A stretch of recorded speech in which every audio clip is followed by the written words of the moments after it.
If you're looking for coaching for entrepreneurs, then in most cases the biggest problems that startups and SMEs face are in sales and marketing, specifically finding enough new customers to grow your business. Hi, my name's Ian Swanston from Closers, and in this video we're going to share with you the top 5 sales and marketing challenges that your business may face and an example of just one of the solutions that we use in our Coaching for Entrepreneurs program that will help you to build an unstoppable sales machine.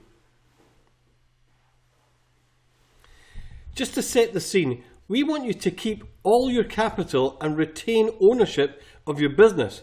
But many times we've seen founders lose their business because they took on external finance and missed their sales targets, and we don't want that for you.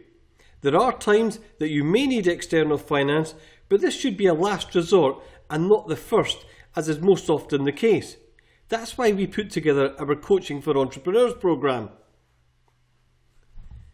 Most companies are what we would describe as technical or product-led, and what we mean by that is that they have a great product or service which gets them so far, but sooner or later their organic sales will stall and they end up stuck. So if sales and marketing is not your comfort zone, then that's okay, that's what we're here for.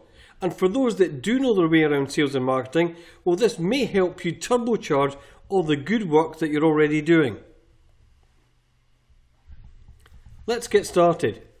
Sales can be very complicated because often there are so many different areas, and often there's no single approach that works for every company in every industry. With all the information available, it's still easy to go down a rabbit hole and end up stuck and going nowhere. So one of our goals in the Coaching for Entrepreneurs program, in addition to growing your business, is to grow your sales knowledge so you can become self-sufficient. I'm sure you know the parable, teach a man to fish.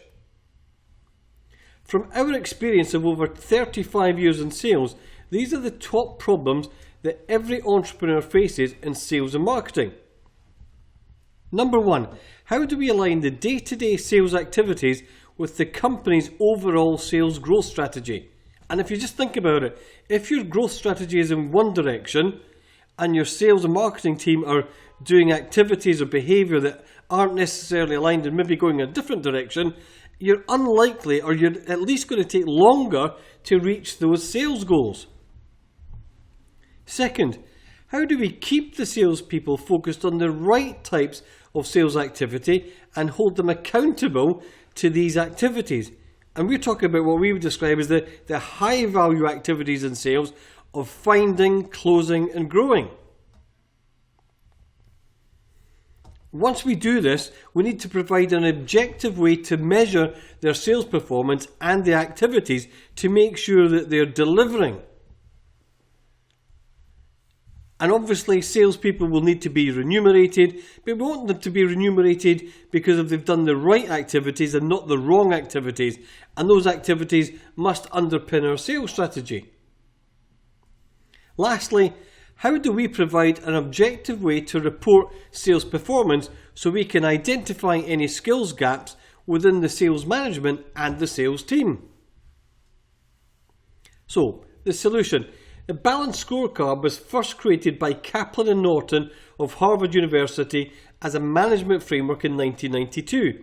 In a recent Bain & Company survey of 708 organisations, 62% were using the balanced scorecard. The scorecard is the most popular management tool in use by companies listed on the Dow, Nasdaq and FTSE exchanges. Now, every business has 4 main quadrants, and the business can only grow at the speed of the slowest growing quadrant. There are exceptions to the 4 quadrants, such as if you're working in oil and gas, we would recommend a 5th segment for safety, or if you're in financial services, we would suggest a regulatory segment. But for most of us, 4 segments is enough. The scorecard focuses on cause and effect and dictates that you must first set objectives and then decide on the appropriate metrics to measure your success towards those objectives.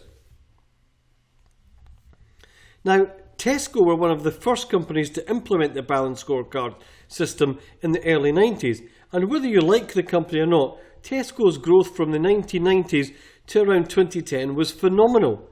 You can see here how they customised their scorecard and added a fifth segment for community, which was part of their growth strategy.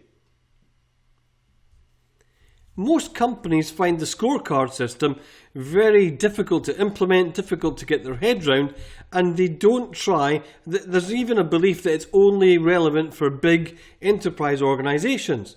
Well, we would like to challenge that because we've had fantastic success implementing scorecards with SMEs and startups. What's worked really well for our clients is to segment your business into the 4 quadrants, and here you can see 3 simple KPIs in each quadrant. These may not be the right KPIs for you, so please customize them for your business. Once you have these KPIs nailed, then you can start adding additional KPIs. However, to get started, make sure that you only have no more than 3. For each one, you can then set simple red, amber, green metrics. For example, staff turnover could be running on average at 3 per quarter, and you set red at anything above 3 and green at anything below 3. Or you could set profit margins for green at 20% or above, with amber at 15 to 20% and red anywhere below 15%. If any of these KPIs are not relevant, just change them for ones that are relevant for your business. The idea is that you could be lying on your desert island and one glance at this scorecard will tell you everything is okay back home. Here's where we apply the same principles to sales to create sales scorecards, which are designed to measure the sales behaviours that lead to the objectives. And they deliberately do not measure sales outputs or what we would call lag indicators. The objectives need to be aligned with the overall sales strategy of the business.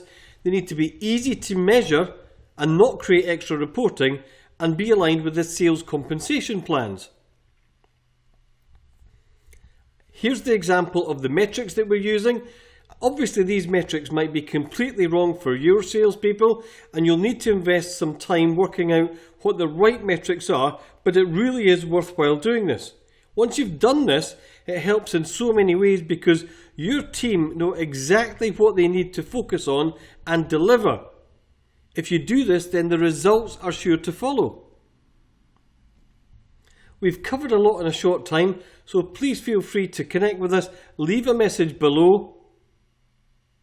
And if you've got any questions on the balanced scorecard, then leave a comment and we'll get back to you as soon as possible. Thanks for watching, subscribe, and please check out our other videos.